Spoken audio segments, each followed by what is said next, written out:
we dive in with our first highlight of a 10-game Friday night in the NBA. Smitty's spotlight game, the Hawks at the Cavs. Well, this one I know is going to be intense. You have some athletes. You have LeBron James, and they're playing at the Q.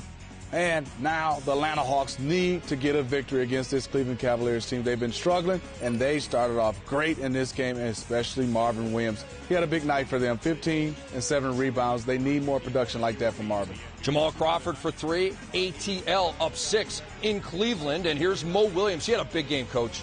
Well, Mo Williams is the piece that they needed a year ago, okay, when they finally made it into that 60-win barrier to go alongside of LeBron James, and they need him once again down the stretch. Antoine Jamison with that bucket, and this is LeBron James, the steal, and he scoops it up and in, plus the foul. Wow, was that quick, and wow, was that strong. Josh Smith right here misses the lay-in. LeBron James says, give me that. Coach, he goes coast to coast. That poor defender that was running back, I think it was Horford there. He didn't know whether to turn to his right shoulder, right shoulder. He was trying to get out of the way, really. A rare jumper goes down for Josh Smith, and the Hawks within 4 at the Q. And then LeBron James, we've shown you several scoop shots by him tonight. I mean, he is really getting into the lane, understanding how to avoid the charge and still make the bucket. Joe Cool plops one in, elbow extended. Atlanta up 74-72, and then bad news right here. Antoine Jamison looks like he took a shot to the head, but actually he tweaked his left shoulder. He would leave the game for a short while, but he would return. Mo Williams, he never left.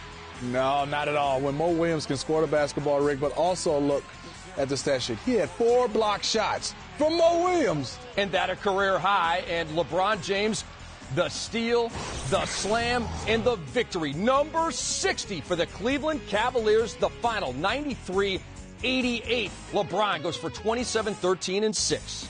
Even though Cleveland won the game, I still think Atlanta's going to walk out of that building and feel that, you know what, we went into their building and we can play with this team. This was a very even game throughout. This wasn't something like where, Cleveland was up 18 and Atlanta just closed it at the last minute or two. Well, Coach, they've been in that building a lot of times in the last 3 or 4 years.